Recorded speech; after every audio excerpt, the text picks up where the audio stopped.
everyone, and welcome to another video. Immortal is out. I'm so excited. So as of the time you guys are watching this, Immortal is out, and this is Immortal's launch party. And I know this is a longer video and that you guys prefer a little bit shorter videos, but it's important to watch the whole video in its entirety because at the end I'm doing a special exclusive giveaway that is going to be exciting and only for this video, and it's super high value. So stick to the end, and in order to participate, you'll have to answer questions from each section. And I have divided this video into different sections, and I'll put the sections and the timestamps here so you guys can easily navigate that and find the sections and what you need to do and all that stuff. So I'm going to break it down for you really quickly, and then we'll get right into it. So the first section is going to be Immortal's trailer. Second section is going to be character intros. Third section is going to be tropes of Immortal. I'm going to break them down and go over them. It's going to be really fun. I have a little presentation thing. And then the section 4, the final section, is going to be 10 historical fun facts from Immortal, which I'm excited to go over. And then, of course, the final section is the giveaway. Hey guys, so this is Editing Joanna here. I forgot to add in another section in Immortal. So the 5th section is 5 secrets about Immortal. So yeah, I hope you're excited. Let's get into this.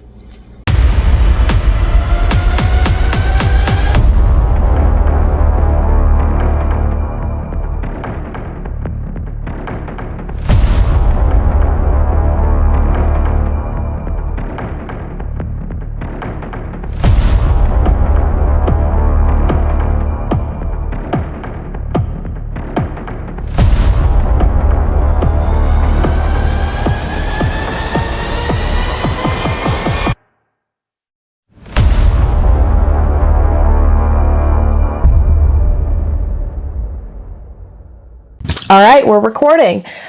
So now we're going to go over the characters of Immortal, and I'm so excited. This is my first time recording, so I may have to redo this a couple of times.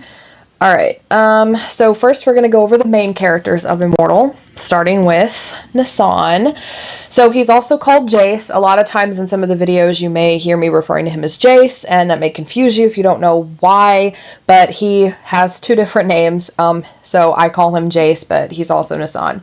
Same guy. So he has an Asian appearance, but he blends in with many different cultures. He has black hair that he keeps longer or shorter depending on the time period he lives in. He literally can fit into almost any culture, and he is very good with languages and accents. And so it's obvious that he has an Asian appearance, but depending on like if he has a lot of time in the sun, he can look darker skinned, and he just really blends in with many different cultures. So this is his samurai look from the 1580s Japan as a chibi art designed by Sheen or Shine. I don't know how to pronounce it, from Fiverr, which won't appear till later, so we'll go over that in a minute. So Nasan was born sometime before 209 BC. His people were slaughtered, but he was sold as a slave. And so eventually he passed from one owner to the next across Africa, and he ended up in ancient Egypt, where he met Eshe, who is an Egyptian noblewoman. I keep clicking the wrong area, I'm sorry. Nasan's personality changes a lot over time and throughout the book, depending on what era he's in and what he's gone through and what's happened to him, since he lives for such a long period of time. He starts off as a submissive slave, and where he just obeys what his masters tell him, and he was taken at a young age, and so he grew up like that. And then eventually he grows into a brave warrior who's unafraid of death. He believes in honor and loyalty and family and nature. He feels like when it gets closer to the modern times, he feels like the world is growing too fast and he can't really keep up, and nobody knows honor and loyalty and caring for nature and stuff anymore. So he becomes a really brave warrior who is really honorable and loyal throughout the book. So, and again, his personality changes depending on what era and culture he's in and what's going on in his life. So again, in more modern times, he feels disconnected from the people and the way the world changed and moved on without him. He really feels kind of like the world just left behind a lot of the world left behind a lot of the values that he holds dear. So eventually he becomes a hardened FBI agent who can seem emotionless and can compartmentalize things too well. He comes off as very emotionless, and he can kind of flip his emotions off and just compartmentalize things and not really deal with his emotions. Eventually, which is more brought out in the TV show scripts, which will be rewritten into a novel eventually. But you get a glimpse of that a little bit. And I also have an image of Nasan as a gladiator I designed via the Chapter Story app using their design thing. So this is the chibi art of Nasan. Again, it's meant to be a chibi, so they're designed to be cute, but it's technically pulled from the inspiration of what he would look like in the 1580s Japan as a samurai during the golden era of samurai. And this, of course, is what I envision Jace or Nasan to look like from specifically his ancient Rome kind of gladiator era, complete with exactly what I imagine he would have worn as a gladiator. Pretty close to what I imagine. So that's Nasan. And again, I designed that via the Chapter Story app, which I have a video. I'll put it here as a card, going over that whole app and everything. So next up, we have Rosanne Jasnell. She has a PhD and is the head archaeologist and archivist of Curatrix. That's how she closes all of her letters. So it's her letters to her boss that we're reading throughout the book, because as she's unearthing artifacts in Nasan's journals, and she's, studying him and stuff. So she has red hair. She's very short. She's often wearing her archaeology work clothes, so she's like dirty because she, gets down in the dirt. She digs, and she loves unearthing artifacts and going exploring. So she prefers to exist in history, and she loves learning and studying it. She has a specialty her specialty has been studying Nasan's life since he's been immortal, and Curatrix, the organization she works for, has dedicated their existence to helping him, as well as helping to protect the world from the secret organization known as Veritas. And so that has fueled her interest in Nasan, especially for, can you imagine a history buff studying somebody who was immortal? That is like a gold mine of information to her and her passion, and that's why Nasan is so fascinating to her. So in modern times, Curatrix has no idea where Nasan is, so Rosanne is finding artifacts at dig sites and going through Nasan's journals to try to find him or figure out where he would go, the places that are special to him, to see if she can't help find where he is. So Rosanne is intelligent. She loves history. She has a deep-rooted passion for history. She isn't afraid to venture out and loves exploring, and she loves making new discoveries, and she believes that people should learn about their history and study it more, and that you need to know your past to know your future, and she's not afraid to take necessary risks, even though she's very intelligent and careful. She's also highly organized. This is Rosanne Jasnell, designed by me in the Chapter Story app, so this is what she looks like, almost to the T.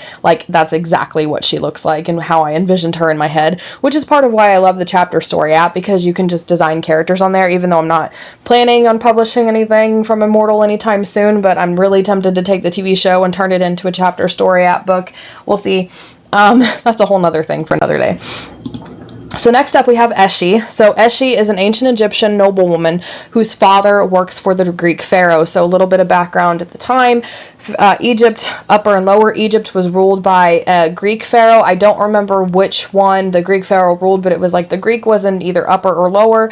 And there was an Egyptian pharaoh that rose to power with a rebellion to try to usurp the Greek pharaoh. And so the Greeks, Egypt had kind of been permeated a little bit by Greek culture, although they still did. Some of the Greeks did believe kind of more in the Egyptian gods and the Egyptian culture, but it was a really big culture war. So Eshe's father works for the Greek pharaoh. So she's a noblewoman. She's compassionate, she's kind, she stands up for those who are oppressed, she's kind of spunky, and she's really kind of ahead of her time.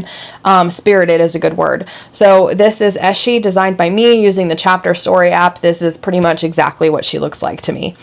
And again, she has a deep-rooted kindness and compassion, especially for the slaves and those who are of lesser fortune and are less fortunate than other people, and those who are slaves. And she is very bold and is not afraid to stand up for what is right and stand up for those who have been wronged. And she's very outspoken as well. So next up we have Tarik. So yes, it's spelled Tarik. You can pronounce it Tarik if you want to. The narrator is probably going to pronounce it Tarik. It will always be Tarik in my head, so either one is fine. Tarik is an ancient Egyptian nobleman. He's part of an ancient order of sorcerers who use magic, and they've tricked the Egyptian people to think that they are gods when they aren't. So I kind of invented this idea of this organization, the secret society, if you will, in ancient Egypt, that they had passed down magic through their family bloodlines, and for basically thousands of or hundreds of years or whatever, they had tricked the Egyptian people to make them think that they are gods. And so that's where the Egyptian gods come from in my story world. is because they had magic and they would have an affinity for one type of magic or another, and so they love being worshipped by the Egyptian people, and so Tarik is one of the sorcerers in this bloodline, in this organization or whatever. I read that wrong. He believes that Egypt should not be ruled by the Greeks and that it should be ruled by the Egyptians, so he is a part of that little rebellion that's going on, that they want to restore the Egyptians to power and usurp the Greeks. So this is Tarik, designed by me using the Chapter Story app, and this is pretty much exactly what he looks like, and yeah, he's okay. So now we're getting into the historical figures. So I designed all of the fictional characters using the Chapter Story app, but with the historical figures, I tried to find like real pictures or images of their statues if I couldn't find like a real picture of them, because some of them are a little old, before pictures basically. So first we're going to go over Nobunaga Oda. So Nobunaga Oda was young when he first became lord of the Oda clan. Obviously, this is in Japan during the 1500s, and in my book specifically, we touch on the 1580s, but Nobunaga Oda lived during that time period in Japan. At the time, Japan was divided into a bunch of warring clans, and after his dad died, he became lord of the Oda clan and rose to power and helped the Oda clan grow bigger and bigger. So he was known to be very arrogant, cruel, and narcissistic, and in my opinion, based on the research that I've done, he had to be in order to conquer Japan. When you look at some of the things that he had to do in order to conquer Japan, and he was the first one to unite Japan in this time period of just turmoil and war and fighting between the clans and the lords. Somebody had to do it, and he kind of just, to me, he was the kind of guy that just was the one willing to do the dirty work, so to speak. So he was the first to truly unify Japan after years of the clans fighting each other and just all this bloodshed and craziness. He was fascinated with like Western ideas and concepts, like foreign things, items, or people. He was really intrigued by Western ideas. He hired the only known African samurai as his bodyguard, which I've reacted to Assassin's Creed because their new video game is touching on that African samurai named Yasuke, and I've kind of gone a little bit from what I know about Yasuke. We don't know if Nobunaga Oda ever gave him the official rank of samurai, even though Assassin's Creed specialist will tell you otherwise. So that's a whole nother thing. If I can find my video, I'll put it here as a card. Moving on from that, though, Nobunaga Oda invented arquebuses into combat for the first time. Arquebuses are kind of like matchlock rifles, so imagine like a rifle that you would picture like the early settlers in America. They were used at the time, contrary to what most people may think, but they were not very popular, and they were not used in battle in major ways because they were really slow to reload and they had a lot of issues. They weren't very accurate. So what he did was implement new strategies with them, and he would have rows of archers in with the riflemen, so that when the arquebuses fired and then they had to take time to reload, the archers could come up and fire. And of course, archers don't have to take any time but to just, get your arrow, re-knock your arrow and stuff, and so that would give the arquebuses time to reload, and then they would be ready to fire, and then the arquebuses would set forward. This won him many battles, and it was like a primary strategy that helped him overcome, I do believe, in one particular battle where he was outnumbered. So another battle that I really that I really found fascinating was that he won in the middle of the night. He was massively outnumbered by like thousands upon thousands of soldiers, and he confused the enemy at nighttime and he made them panic. And so that was his strategies, is what helped him conquer the neighboring clans around the Oda clan, stay strong, and eventually obviously conquer all of Japan to unite it for the first time. He at also one time married off his sister to an enemy clan, and then he attacked them. So eventually he was betrayed and assassinated by his pupil, Mitsuhide Akechi. So we don't officially know why Akechi betrayed him, but one theory suggests, and this is kind of the reigning theory that I believe, is that years before, Nobunaga massacred a bunch of monks at a temple. The legends or rumors or stories say that it angered Mitsuhide and grieved him, and then that could have been one of the reasons why he later assassinated Nobunaga in revenge for that. Another theory suggests that he was insulted by Nobunaga or had not risen in rank or something to that effect, but the reigning theory to me is the massacre of the monks at the temple. So today only 2 artwork pieces exist of Nobunaga Oda, which were drawn way after he lived, so they're not like accurate depictions of what he looked like. So the one to the right is the more famous one and the one that I could actually find. So next we're going to talk about Hideyoshi Hashiba. So Hideyoshi was the son of a sandal maker who was appointed by Nobunaga Oda. He became one of Nobunaga Oda's most trusted samurai. So after Nobunaga Oda's death, Hideyoshi became leader of the clan and the united Japan basically in his place, and he ruled as shogun until his death in his older age. So he persecuted and killed many Christians. He did many laws that reformed Japan, and he went mad in his older age. Eventually, he also tried to wage war on Korea in an attempt to conquer them. Korea and actually China even, and both campaigns to conquer Korea completely failed. And that was around the same time when he completely went mad. But to me, he's also, and for a lot of people, he's fascinating because he was the son of a sandal maker who eventually became ruler of Japan for a time.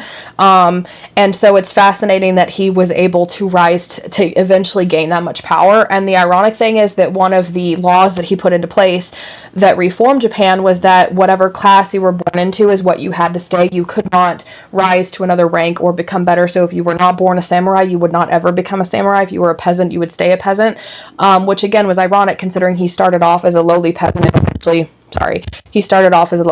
and eventually became leader of Japan. So it was kind of like an interesting mindset to imagine why he would have done a law like that. So before his death, he appointed a council of 5 lords who promised to ensure that his son would rule after him. So Hideyoshi had his son in his old age, and so for a long time there was a question of who would rule after him, and he had drama with his nephew and all kinds of other things. But eventually his son was born, his nephew was ousted, and so he appointed a council of 5 lords to make sure that his son would rule after him. But one of those 5 lords was Tokugawa Ieyasu. Obviously didn't keep his word, eventually took over and became shogun instead, and it's the Tokugawa shogunate that ruled Japan and brought peace to it for over 200 years after this, leading up to from the 1600s on to the 1860s Japan. So Hideyoshi actually was given the nickname Monkey by Nobunaga, which I thought is really funny, and this is a statue of Hideyoshi in Japan. I don't know when the statue was made or how accurate it is to depict what he looked like. So next we're going to go over John Smith, which most of you probably are familiar with, so didn't touch on him too much, but he was an explorer who landed in Jamestown in 1607 with the English settlers who first colonized Jamestown. He was really famous for creating peace between them and the Powhatan natives, and is widely known to have been saved by Powhatan's young daughter Pocahontas. And most people probably recognize the Disney movie, but also that wasn't accurate because she was a little girl and stuff. And there's a statue of him in Jamestown, Virginia, which I didn't know. I would love to go see Jamestown. And it was after I think he was shot, or I can't remember how, but he was wounded somehow, and was sent back to England for recovery. After that point, when he was sent back home to recover, is kind of when things started to fall apart in Jamestown, and that's when the 1609 starving time happened, which is when they, had to resort to eating the horses and the cats that they brought over in the ship to catch the rats, and then they ate the rats, and there's evidence that they did have to resort to cannibalism. So John Smith kind of seemed to be one of the leaders that held them together. And we have also John Smith's journals, which is a really accurate, detailed account of Jamestown when he was there and what happened and stuff, which is ironic considering, Immortal is a journal of Nasan and stuff. So again, people kept journals in the old times, and that's how we can tell history. Nowadays, people take videos. So next, we're going to talk about Hijikata Toshizo. He was the vice commander of the Shinsengumi and not born into the samurai class. So going back to Japan, as I said, Hideyoshi put in this law that was whatever class you're born into is what you are. On down the line, there was peace thanks to Tokugawa Ieyasu in the 1600s, and the Tokugawa shogunate ruled Japan for 200 years. The political power in the country was given mostly to the shogun. The emperor was kind of just a figurehead. And so Hijikata Toshizo was the vice commander of the Shinsengumi. They were a police force that was formed in Kyoto to help protect it from Ronin, a samurai without masters who were causing problems. And they were just kind of to guard the emperor. They were actually formed as a bodyguard service for the shogun's first appearance coming to Kyoto. A shogun had not stepped foot in Kyoto since the time of Tokugawa Ieyasu, so it was a really big deal. And it was a high honor for them, but he was the vice commander of the Shinsengumi, which was the self-proclaimed. They formed a group of samurai. They were also technically Ronin themselves, and kind of made themselves samurai at the time, again, to protect the people and the shogun and the emperor. So Hijikata was raised by his older brother. He was known to be tall, handsome, and he was known to be a ladies' man. In fact, this is one of the things that I thought was really funny. He once bragged about getting letters from many different women. So he was probably a little bit of a ladies' man. Hijikata had the nickname the Demon Commander because of how harsh he had to be in helping run the Shinsengumi.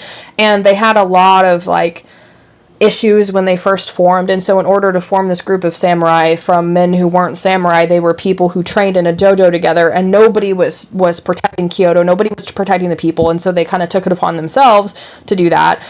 He had to be very harsh, he had to implement a lot of rules, he had to reinforce them, so if you didn't obey this, you would have to kill yourself, which was like an honor, like retain your honor kind of thing in their culture.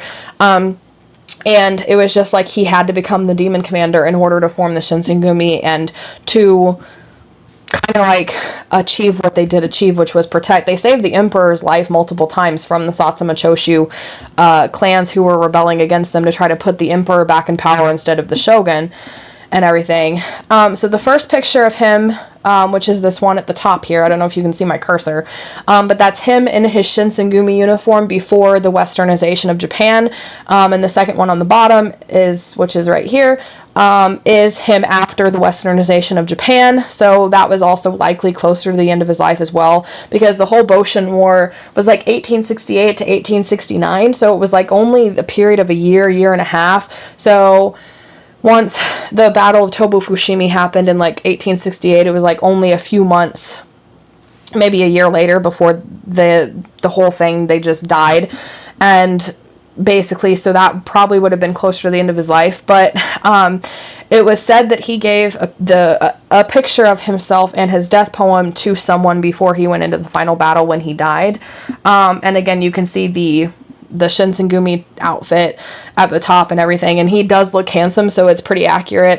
Being the harsh one, it, like, he kind of helped the Shinsengumi and strategized with them a lot, and really helped them keep the emperor safe until the Battle of Tobu Fushimi, which was when the Satsuma Choshu clan, the rebels, essentially somehow got the emperor to raise his banner for them, and that means that the whole battle flipped so that they were now in support of the emperor supported them, and that then made the Shinsengumi the rebels, and all the clans started betraying them and turning on them, and from that point forward, they didn't win any more battles. It was just kind of like a we're fighting to the end kind of thing, and it was really tragic and sad.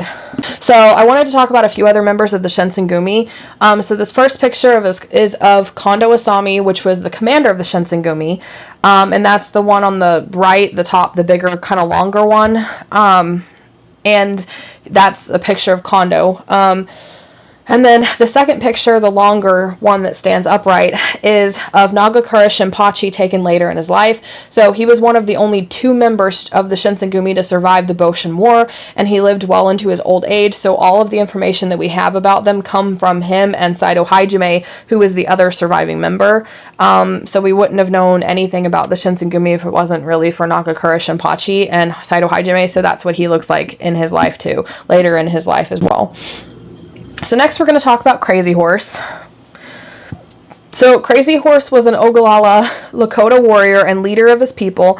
So for those of you who don't know, the Lakota are part of the Sioux Nation. The Sioux is actually a, like, insult. It was invented by American soldiers to call them, but it was kind of an insult. So that's why I always refer to them as the Lakota. So he became a shirt wearer, which was like a man of the people who put the people first, protected them, and helped them above all else. It wasn't really like a rank per se, but it was kind of like an honor, and it was kind of like a you are going to put the people before yourself, so it's a very selfless kind of role. That's a good word, a selfless kind of role to take on. It literally meant you were going to put the people first, always, before yourself. So he was known to always keep to himself, and he prayed very often. So he refused to let anyone take his picture. So anytime that you see somebody like, oh, this is a picture of Crazy Horse, it's not true. He never, ever let anybody take his picture. So the only one true drawing of him was ever sketched, and it was actually drawn from the inspiration of like a family member that was said to look a lot like him. So it wasn't even a sketch of him personally. It was like a family member like, oh, hey, you really look like Crazy Horse. So, you know, and that's who was sketched. So the sketch is of one of his family members that looked pretty similar to him, not actually him.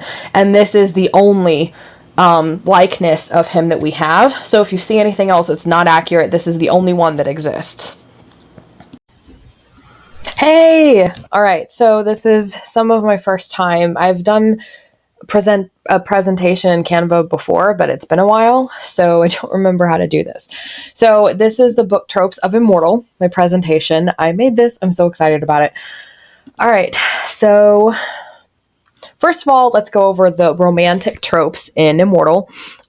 We have cursed love, forbidden love, grumpy sunshine, which I guess I should break down each one. So, again, this won't have spoilers or anything, but the romantic tropes in Immortal, cursed love, which is pretty self-explanatory. It's where one or both parties in the romance are cursed.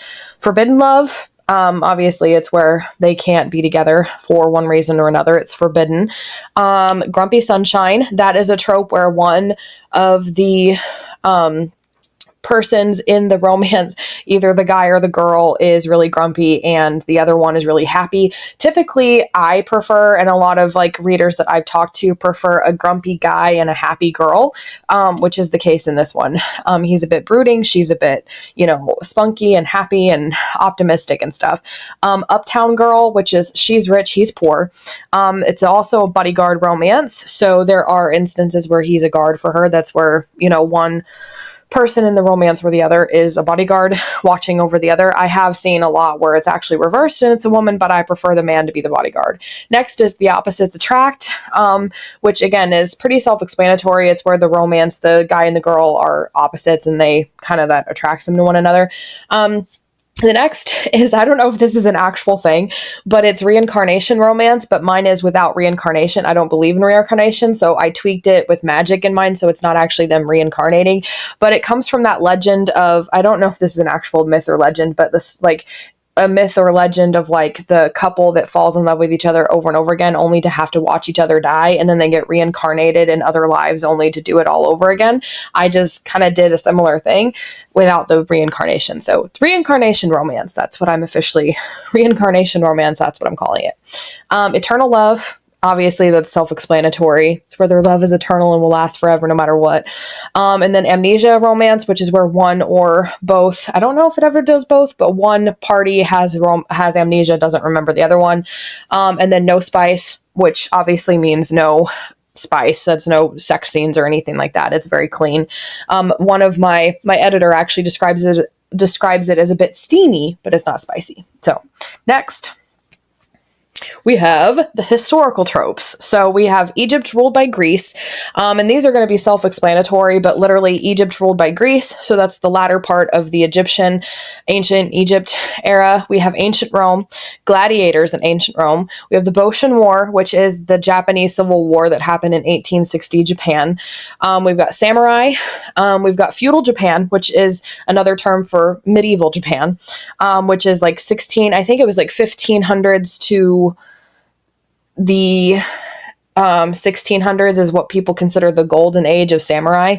The Sioux War of 1876, which is obviously the American soldiers against the Sioux Nation, Crazy Horse in particular, and Sitting Bull and some of the other ones like that. So early settlers and early America, so like Jamestown and the early colonies, stuff like that. The Three Kingdoms period in ancient China. And then there's the other one in ancient China. I think it's the Han. It's a small portion of the Han dynasty as well, which I didn't include on here because it's very minor. But we've got World War II. Well, we got World War I, World War II. We got the 1920s. We also have a bit of the Great Depression, but I forgot to put it in here. We've got like FBI, suspense kind of stuff. And then we've also got the Titanic. So those are the historical tropes in Immortal. Next, we have the plot tropes. So battles and war, that's self-explanatory. Political upheaval, that is where you have a lot of politics and politicking going on, and it's just like a political upheaval. Like it's literally just like how you would imagine what led up to the Revolutionary War. In this case, it's like what led up to the Boshin War, stuff like that. It's political upheaval. It is one of my favorites. So dual timeline is what the plot trope is called. It's like where you have a dual plot line in the past and the present. So like one in the past, one in the present. So archaeologist finds journals. I couldn't find the name for this trope, but it's like where a historian finds the journals and we get the journals or the diary of the person. I've seen many other historical books do this trope. I just don't know what the name is. If you guys know, put a comment down below and let me know, because I couldn't find it. I Googled. Main character kept a journal, same thing. Lots of history. That's a pretty common trope in historical fiction, is like, oh, we're reading the main character's journals. And with dual timeline, sometimes that'll happen where the present like plot line will somehow involve reading the journals of the past timeline. So that's pretty typical as well. But again, I don't know what that trope is officially called. So there's also Christian themes. There's high action, the MacGuffin. So the MacGuffin, which is like an object or a device that kind of pushes the plot along. And in this case, it's like the orbs, the time orbs, that sort of thing. And then military exploits, which obviously is included, just means that the military is included in some capacity. Soldiers fighting, that sort of thing. So those are the plot tropes. Next, we have character tropes. So we have a sadistic villain that you will love to hate and hate to love. Probably not hate to love. You will hate and loathe the sadistic villain. We have a brooding main male character, which I love. I love brooding main male characters. We've got a male hero / warrior. We've got real historical figures. So there's a lot of different historical figures in Immortal. We've got a spirited heroine, a troubled protagonist, because that's my favorite, a troubled male protagonist specifically. We've got the mentor. That's another character trope that's in this one. We've got platonic friendships, which you don't see very much in like TV shows and movies and stuff these days, but platonic friendships, we've got some amazing platonic friendships. And along with that, we have like the brotherhood, comrade among warriors kind of trope, which I love to give me a good brotherhood and comrades that like, oh my gosh, that is my thing. I love it so much. All right, emotional tropes. So I didn't even know if this was a category, but I'm making it a category. So the emotional tropes that are in this, or emotional themes, however you want to put it: sacrificial love, which all of these are self-explanatory and I can't really explain them because that would spoil things. So sacrificial love, betrayal, heartache and heartbreak. We deal with grief. We deal with survivor's guilt. And by we, I mean me in the book. I don't know why I said we. But heartache and heartbreak, grief, survivor's guilt. Also guilt and redemption, loneliness and isolation, longing and yearning, trauma. And we also deal with suicide. Next. Book themes. So these are the themes in the book. And honestly, when I was making this list, it surprised me that the book has had so many themes, but I was genuinely surprised in a good way. So obviously good versus evil, which is the overarching theme in the Valiant series as well, but also love and sacrifice, true love, which is fun to explore, freedom and oppression, which I really, really had a lot of fun exploring this theme, even though it can get pretty tense sometimes. So death and immortality. Revenge and justice, war and peace, survival and resilience, loyalty and honor. That is a huge one in the story. Nature and caring for the earth, which is another big one in the story. The way of the warrior, Bushido is another word for it. That's a huge one in the book. Isolation and connection, which goes along with like the loneliness and stuff one, loneliness as well. Faith and doubt, hope and despair, and the cost of progress. That one is a huge one that's dealt with and really gives me all the feels. Thank you. I just wanted to use that final slide. So that is it for this particular section of the video. Let's go on to the next one. The top 10 historical facts included in Immortal. So number 10, the early settlers in Japan turned to cannibalism to survive. That is actually true. Some people may know this, but the starving time of the 1609 in Jamestown was a horrific time. They were trapped in the fort. It was winter time. They couldn't really leave. And they ate the horses. They ate the cats that they brought on the ships to kill the rats that were on the ship. And they also had to resort to eating the rats. And there was the body of a young woman found that basically had evidence that suggested they turned to cannibalism to survive. Like after she died, they basically had to eat her body to survive. And I know at the time when I found that out, I was shocked because I didn't know that and stuff. So it was like, whoa. So that definitely surprised me at the time I found out about it. Number 9, Hideyoshi Hashima tried to conquer China and Korea after he took control of Japan in the 1500s. So that seems insane, but when I found that out, I was like, really, really surprised again, because like the idea of Japan, it's such a small nation that like across the sea, there was no way that he could get the men and the resources and the supplies to actually conquer Korea, let alone Japan, or Korea, let alone China. And so the logistics nightmare of what a siege of Korea and then China would have been, it just would have been impossible. And the fact that he not only tried once, but twice and thought it was possible, and to the point where he was sure it would happen. And I think he got really angry, if not killed the guy who failed him. Something like that. I can't remember the exact details, but basically he got really humiliated and angry that the guy who he sent to do this failed him when it was like an impossible feat from the start. Number 8. There were only 2 known survivors of the Shinsengumi in the Boshin War. They were Nagakura Shinpachi and Saito Hajime. As far as we know, none of the others survived. Like, we actually have evidence of the other, like, the deaths of the other members. But I don't, as far as we know, those are the only 2 survivors. And all of the information that we have about the Shinsengumi come from Nagakura Shinpachi and Saito Hajime. I think one of them got married. I don't remember which one, but one of them got married and changed his name and became actually like an officer in the army, literally of the army that was against him. So kind of like undercover. And then the other one, I got that mixed up. Scratch that. So one of them changed his name and became, I think it was Saito Hajime, who became an officer for the very army that destroyed them and killed them, and hid out that way. And then the other one, Nagakura, got married and changed his name that way. And it wasn't until later on that they were able to talk about the Shinsengumi. And so all the information we have about them come from those 2. Number 7.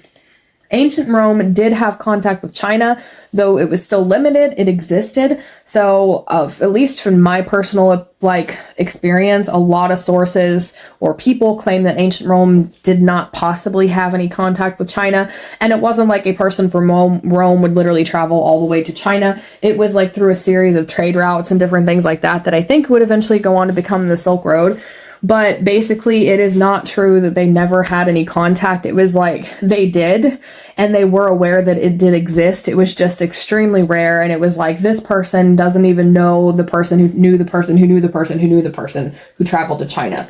But theoretically, with enough time and somebody who lived for a long time and was totally safe and wouldn't get hurt, it would actually be possible. So yeah, ancient Rome did have contact with ancient China. Number 6.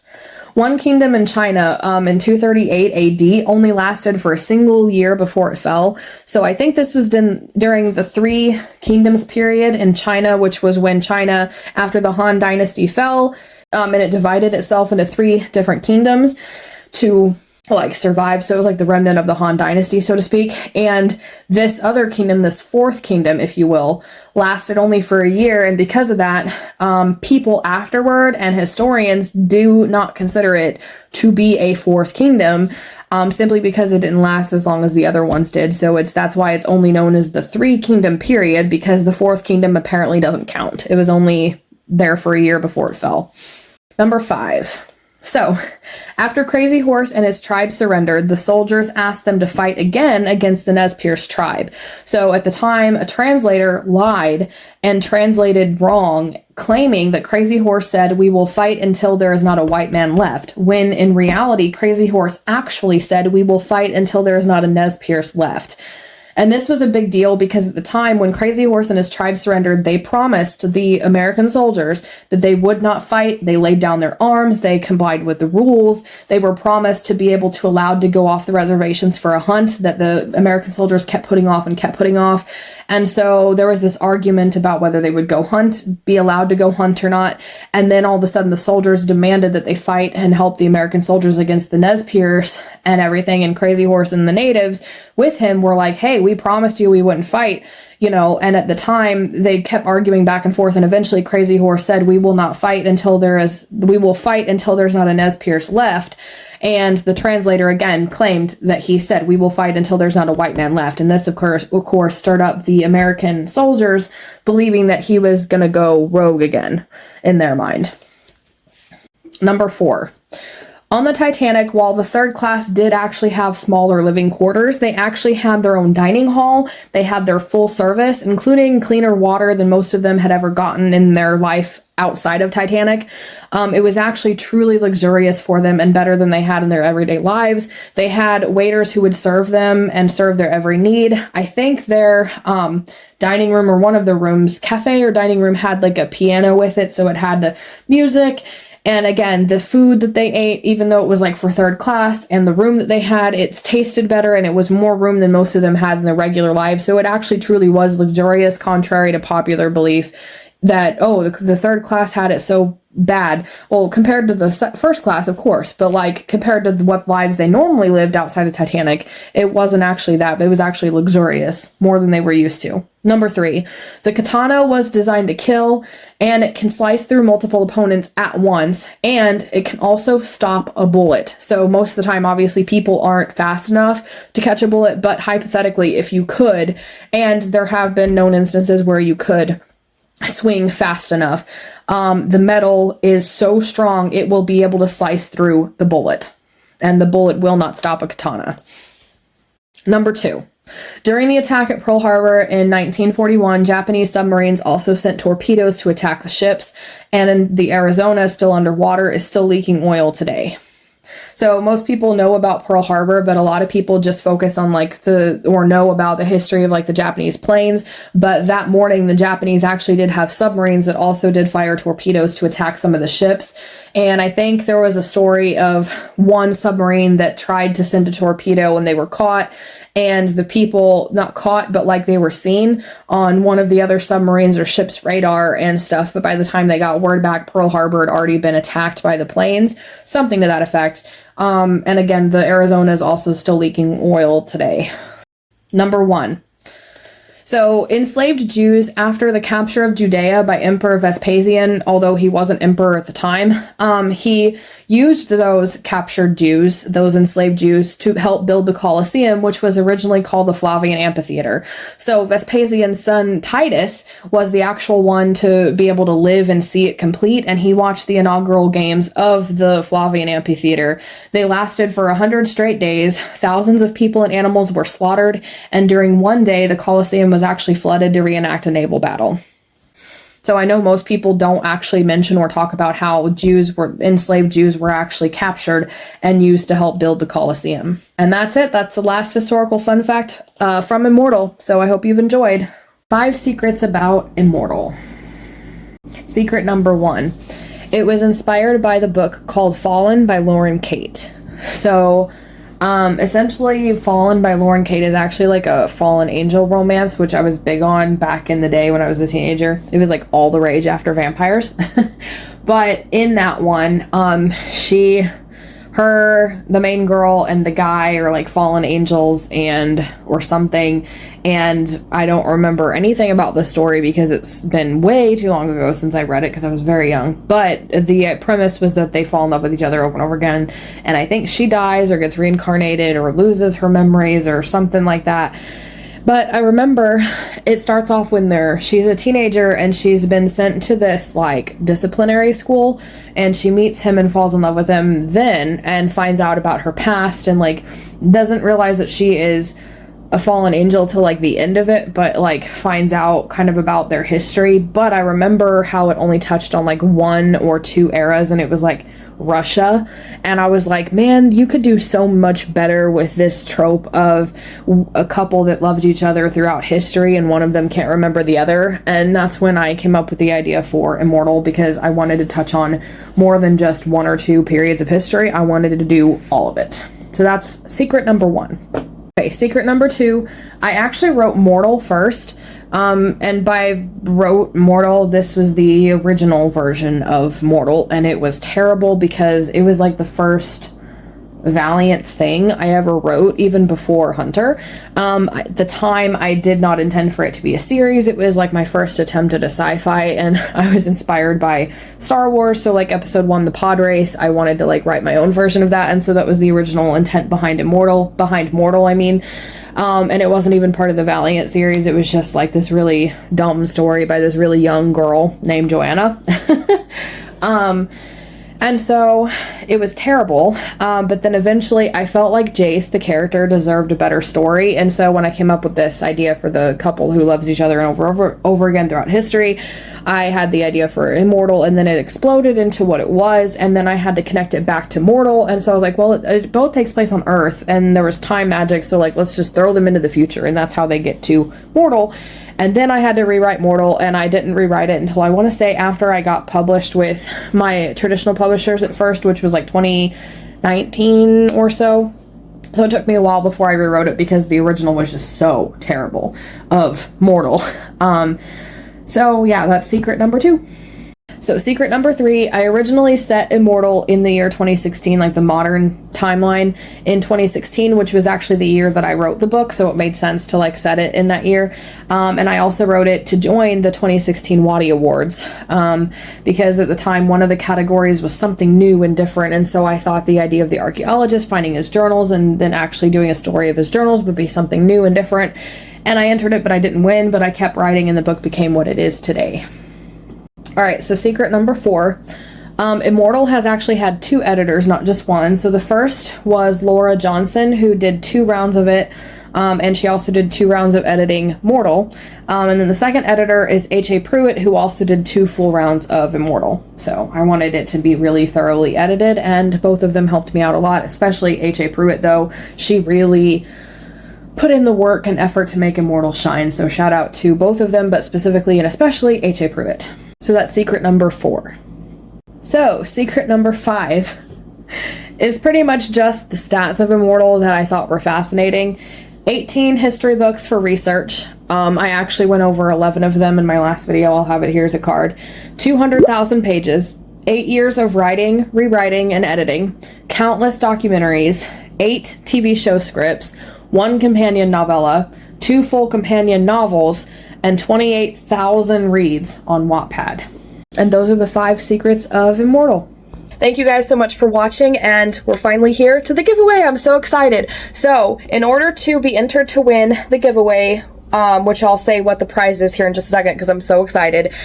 You'll have to comment in this video down below and answer questions from each section, which I'll get to in a minute. But I'm sure you guys are ready to know the prize. So one of the commenters will receive the ebooks of Immortal and its companion Mortal, along with the ebook to the Valiant series omnibus. This is a huge value. In the Kickstarter, it was like $20 to $30 in that range. So this is a huge value that I'm giving away to one person, one commenter down below at random.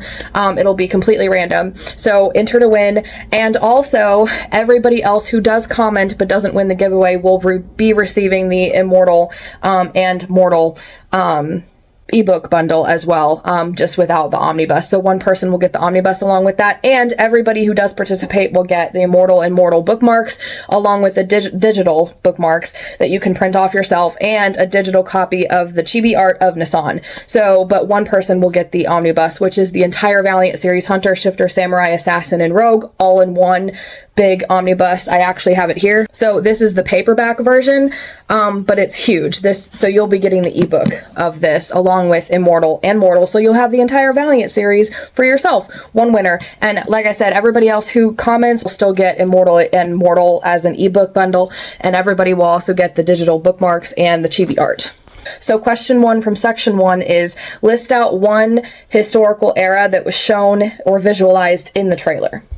Question number 2 is for the character intros, pick a character, list the character, and also list one fun fact about that character that was mentioned in the character intros. Question number 3 from the 3rd section is list out one of the tropes that was mentioned in Immortal and also the section it was categorized in. Question number 4, list out one of the historical fun facts that was mentioned from this section. The 5th section, the 5 secrets of Immortal, my question for you guys to answer for it is name one of the secrets of Immortal. So back to the regular thing. I'm sorry I forgot about this. And that's it. Comment your answers down below and you'll be entered entered into the giveaway, and I will be announcing it probably in a week's time, I think. I may give the video a few more times so that more people can see this and watch it and participate. But it will for sure be by the end of November. So yeah, I'm excited. So leave your answers down below in the comments. And if in the meantime, if you liked this video, please be sure to give it a like and subscribe for more writing and reading videos every Monday, Wednesday, and Friday. And in the meantime, if you liked this launch party for Immortal, then check out my launch party for my book Wildfire. It was my first time I actually did a pre-made launch party video. So I'm pretty excited. It was divided into sections too, so check that video out. You don't want to miss it. It was really fun as well. And it was Christian, military. It was romantic suspense, but Christian romantic suspense. So I described that really badly. It was Christian romantic suspense, so it was really interesting. So check that out. You don't want to miss it.